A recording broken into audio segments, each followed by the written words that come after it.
Hello everyone, welcome to my channel. I hope you all are great. So दोस्तों, आज हम लोग इस वीडियो में डिस्कस करेंगे वियना कांग्रेस के विषय में उसके कार्यों के बारे में डिस्कस करेंगे। वियना कांग्रेस क्या है और उसने कौन कौन से कार्य किए, उसका क्या इम्पैक्ट पड़ा पूरे यूरोप में, ये सब दोस्तों हम लोग डिस्कस करेंगे इस छोटी सी वीडियो में। तो शुरू से लेकर लास्ट तक वीडियो को ज़रूर देखिए। तो क्वेश्चन दोस्तों आपकी कुछ इस तरह से आ सकता है आपके एग्ज़ाम में। वियना कांग्रेस के विषय में आप क्या जानते हैं, विवेचना कीजिए। 1815 की वियना कांग्रेस के कार्यों का आंकलन कीजिए। यहाँ पर दोस्तों, यहाँ पर वियना कांग्रेस की डेट भी पता चल जाती है आपको। 1815 की वियना व्यवस्था का आलोचनात्मक मूल्यांकन कीजिए। 1815 की वियना कांग्रेस के उद्देश्यों और परिणाम का विवरण कीजिए। तो यहाँ पर दोस्तों, यहाँ पर उद्देश्य, उसके कार्यों और उसका क्या क्या परिणाम हुआ, ये सब दोस्तों हम लोग यहाँ पर सब संपूर्ण चीज़ें इसमें हम लोग डिस्कस करेंगे। ठीक, तो वियना कांग्रेस की वीडियो दोस्तों हम लोग स्टार्ट करते हैं। नेपोलियन बोनापार्टो ने अपनी विजयों से यूरोप के राजनीतिक मानचित्र में महत्वपूर्ण परिवर्तन कर दिया था। यानी जितने भी बहुत सारे जो देश थे वो अपने हिस्से में मिला लिए थे, तो इस तरह से जो यूरोप का मानचित्र था उसको बिल्कुल चेंज करके रख दिया था और यूरोपीय राज्यों की सीमाओं में भी महत्वपूर्ण परिवर्तन ला दिया था। इसलिए जब नेपोलियन 1815 ईस्वी में वाटरलू के युद्ध में पराजित होकर सेंट हेलेना द्वीप को चला गया, तो यहाँ पर दोस्तों हमें ये चीज़ पता चलती है। तो 1815 के वाटरलू युद्ध के हारने के बाद ही दोस्तों यहाँ पर वियना कांग्रेस का संगठन किया गया। और यहाँ पर एक चीज़ और पता चलती है दोस्तों हमें कि नेपोलियन बोनापार्टो कौन से युद्ध में मारा गया दोस्तों, वाटरलू के युद्ध में 1815 में। तो आपसे पूछा जाए कि नेपोलियन बोनापार्टो किस युद्ध में मारा गया, तो 1815 के वाटरलू युद्ध में। और उसके बाद जो महत्वपूर्ण जो घटना थी दोस्तों, वो वियना कांग्रेस थी जो 1815 में ही संगठित हुई। और दोस्तों यहाँ पर नेपोलियन हार के दोस्तों सेंट हेलेना द्वीप को चला गया और लुई 14वां फ्रांस की गद्दी पर आसीन हुआ। तो अब यहाँ पर जो लुई 14वां था, ठीक है, अब वो दोस्तों यहाँ पर फ्रांस का सम्राट बन गया। तब यूरोप के महान राजनीतिज्ञों के समक्ष ये समस्या उठ खड़ी हुई कि यूरोप के मानचित्र का पुनर्निर्माण किस प्रकार किया जाए। यानी जिस प्रकार यहाँ पर तोड़ जोड़ कर यहाँ पर जो नेपोलियन ने बहुत सारे राज्यों को और देशों को अपनी सीमाओं में मिलाया था, अब तो वो उसकी रही नहीं, तो इनको अब कैसे बदला जाए, इनका बंटवारा कैसा करा जाए, तो ये एक बहुत ही बड़ी समस्या थी यहाँ पर लुई 18वें के समक्ष। इस व्यवस्था को सुलझाने के लिए, समस्या को सुलझाने के लिए ऑस्ट्रिया की राजधानी वियना में यूरोपीय राज्यों का एक सम्मेलन बुलाने का आयोजन किया गया।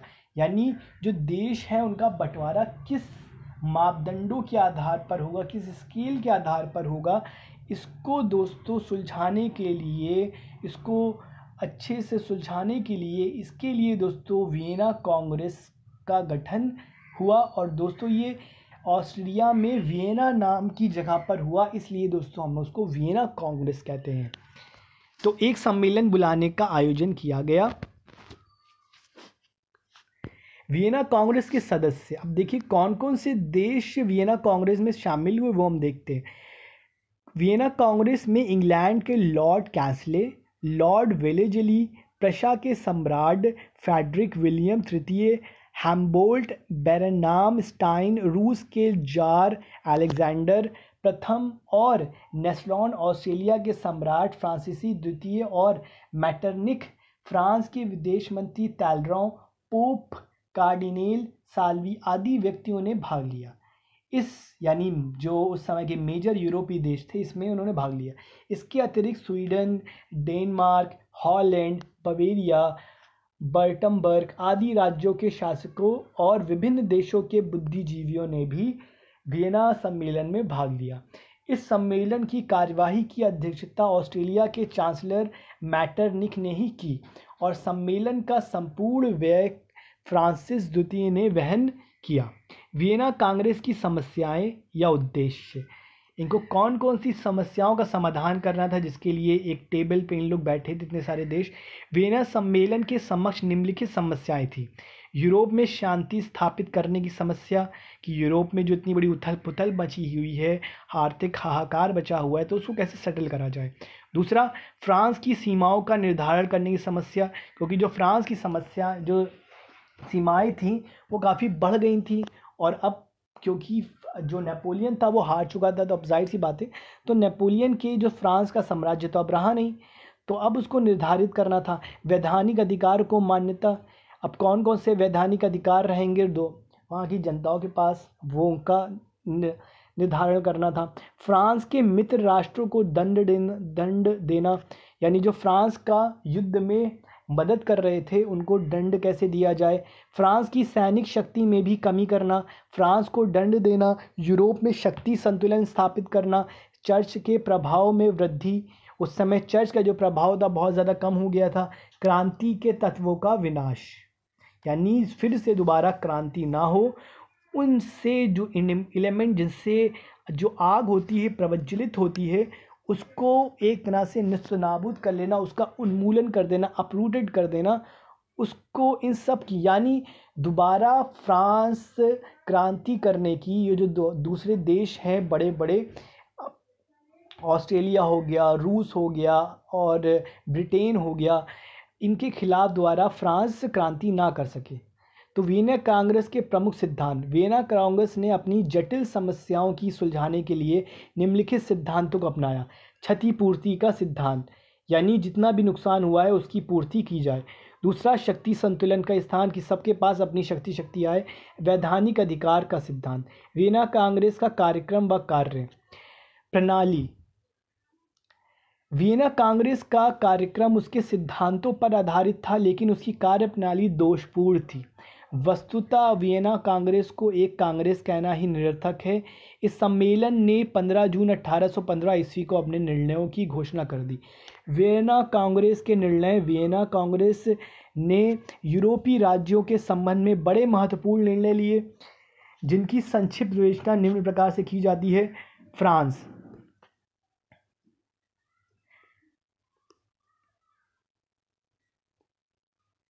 फ्रांस की सीमाएं 1791 ईस्वी के समय ही निश्चित कर दी गई और उससे सेवाएं का प्रदेश छीन लिया गया। फ्रांस की राज्य गद्दी प्राचीन बूर्बो वंश के राजकुमार और लुई 16वें के भाई काउंट ऑफ प्रोवेंस को प्रदान की गई। वह लुई 18वें के नाम से फ्रांस की गद्दी पर आसीन हुआ। फ्रांस के सभी विजित प्रदेश छीन लिए गए और उस पर 70 करोड़ रुपए का युद्ध का अर्जाना थोपा गया। फ्रांस की शक्ति को नियंत्रित करने के लिए ड्यूक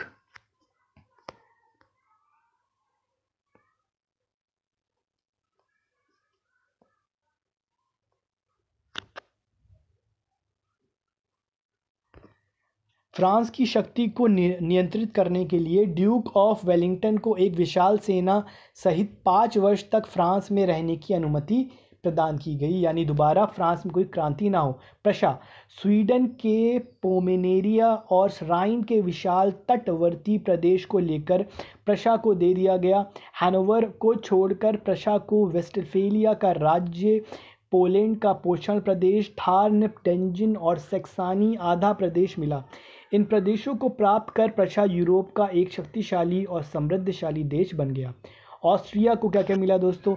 ऑस्ट्रेलिया को बेल्जियम के बदले इटली में लंबार्डी, वेनेशिया और इलीरिया के प्रदेश दिए गए। इसके अतिरिक्त उसे पोलैंड के दक्षिण वेलेशिया और बवेरिया से रितेल के प्रदेश भी मिले। क्या खतरनाक नाम है, पोलैंड, वेलेशिया, बवेरिया, क्या खतरनाक नाम है। रूस को पोलैंड से वारसा की डची का अधिकांश भाग, स्वीडन से फिनलैंड और टर्की से बेसोरेबिया के प्रदेश मिले। इस प्रकार यूरोप में रूस का प्रभाव काफ़ी बढ़ गया। इंग्लैंड में उत्तम अंतरीप और लक का द्वीप, फ्रांस से टोबैगो, सेंट लूसिया और मॉरिशस के द्वीप और पेन के जीवाप द्वीप प्राप्त हुए। इसके साथ ही इंग्रिक को यूरोप में हॉलीगोलैंडा, माल्टा और अयोग द्वीप समूह भी मिले इंग्लैंड को दोस्तों। इस प्रकार इंग्लैंड विश्व का सबसे बड़ा औपनिवेशिक साम्राज्य वाला देश बन गया। तो इस तरह से दोस्तों यहाँ पे जो फ़ायदा हुआ सबसे ज़्यादा, जो साम्राज्य हाथ में आए वो इंग्लैंड को आए। हॉलैंड, वियना कांग्रेस ने हॉलैंड ऑरेंज वंश की पुनर्स्थापना कर दी और इस शक्तिशाली बनाने के लिए बेल्जियम और लग्जमबर्ग को भी हॉलैंड में मिला लिया गया। डेनमार्क और स्वीडन लिपिजिंग के युद्ध में डेनमार्क ने मित्र राष्ट्रों के विरुद्ध नेपोलियन का साथ दिया, इसलिए कांग्रेस ने उससे नॉर्वे छीनकर स्वीडन को प्रदान कर दिया और स्वीडन से पोमेरेनिया और फिनलैंड लेकर रूस और प्रशा को सौंप दिया। पोलैंड के विशाल प्रदेश को रूस, प्रशा और ऑस्ट्रिया ने आपस में बांट लिया। इस प्रकार वियना की कांग्रेस ने यूरोप के राजनीतिक मानचित्र से पोलैंड का नाम मिटा दिया। सार्डिनिया को जेनेवा, पीडामेंट और सेवाय प्रदेश देकर उसे एक शक्तिशाली राज्य बना दिया गया। स्विट्जरलैंड वियना कांग्रेस ने स्विट्जरलैंड के 3 कैप्टनों को मिलाकर यहाँ एक स्वतंत्र संघात्मक शासन की स्थापना की और सभी राज्यों ने स्विट्जरलैंड की स्वतंत्रता सत्ता को मान्यता प्रदान कर दी। इटली नेपोलियन द्वारा स्थापित इटली के गणराज्यों को भंग कर दिया गया और इटली को फिर से छोटे छोटे राज्यों में बांटकर वहां एक प्राचीन राजवंशों की पुनर्स्थापना की गई। रोम का राज्य पोप सप्तन को प्रदान किया गया। पार्मा का राज्य नेपोलियन की दूसरी पत्नी मेरी लुइजो को दिया गया। मोडेना, टस्कनी के राज्य ऑस्ट्रेलिया के राजवंशों के सदस्यों को सौंप दिए गए। लंबार्डी, वेनेशिया और इलीरिया प्रांतों पर ऑस्ट्रेलिया का अधिकार स्थापित हो गया। इटली के पेडीमोंट और जेनेवा के राज्य सार्डिनिया का अंग बना दिए गए। तो एक तरह से दोस्तों जो डेमोक्रेसी लाई गई थी अब धीरे धीरे फिर से मोनार्की में यानी राज सत्ता में बदलने लगी। जितने भी बड़े बड़े जो उच्च स्तरीय लोग थे उनके हाथों में राज सत्ता जाने लगी। जर्मनी वियना कांग्रेस ने जर्मनी की 34 छोटी छोटी रियासतों को मिलाकर एक संघ का निर्माण किया। संघ की केंद्रीय राज्य सभा का अध्यक्ष ऑस्ट्रिया सम्राट बनाया गया। वियना कांग्रेस के अन्य कार्य।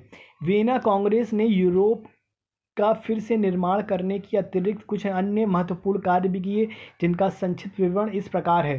कांग्रेस के प्रतिनिधियों ने एक अंतर्राष्ट्रीय संविधान का निर्माण किया, लेकिन इंग्लैंड के प्रबल विरोध के कारण ये संविधान लागू न हो सका। उस युग के संपूर्ण यूरोप और अमेरिका में दास प्रथा प्रचलित थी। वियना कांग्रेस ने मानवता का पक्ष लेकर यूरोप में इस कुप्रथा का अंत कर दिया। वियना कांग्रेस की आलोचना। वास्तव में वियना कांग्रेस के अधिकांश निर्णय बड़े असंगत, त्रुटिपूर्ण और अनुचित थे। कांग्रेस ने राष्ट्रीयता की भावना की सर्वथा उपेक्षा की थी। कांग्रेस के प्रतिनिधियों ने उदार विचारों को महत्व न देकर भी एक भारी भूल की, इसलिए कांग्रेस के निर्णय अस्थायी सिद्ध हुए। हेज के अनुसार वियना में जो कुछ भी हुआ वह समय अनुसार न होकर सर्वथा अनुचित और स्वाभाविक था। इसी कारण से आगामी एक शताब्दी में यूरोप के इतिहास ने वियना की संपूर्ण कृति को बदल दिया। 1815 ईस्वी के बाद 15 वर्ष के अंदर ही बेल्जियम हॉलैंड से अलग हो गया। 50 वर्ष की अवधि में इटली और जर्मनी का रूप ही बदल गया। नॉर्वे का स्वीडन के साथ कोई संपर्क न रहा। 1814 से 1918 के यूरोपीय महायुद्ध ने राज्यों की सीमा राष्ट्रीयता के आधार पर निश्चित करने में कोई कसर नहीं उठा रखी। पश्चिम यूरोप का 19वीं शताब्दी का इतिहास राष्ट्रीय और लोक सत्तावाद के सिद्धांतों और प्राचीन काल के विचारों के पारस्परिक संघर्ष का इतिहास है। इतना होने पर भी वियना कांग्रेस विश्व का प्रथम अंतर्राष्ट्रीय सम्मेलन था। 5 के अनुसार वियना सम्मेलन की कार्यवाही मानव इतिहास को 2 युगों में विभक्त करती है और इस कारण इतिहास में विशेष स्थान रखती है। तो ये कुछ दोस्तों रिफॉर्म्स हुए वियना कांग्रेस के। आई होप दोस्तों आपको वीडियो अच्छी लगी होगी। कि वीडियो अच्छी लगी तो इस वीडियो को लाइक करें और ऐसी इन्फॉर्मेटिव वीडियो चाहते हैं तो हमारे चैनल को सब्सक्राइब करें। तब तक के लिए अपना ख्याल रखिए। टिल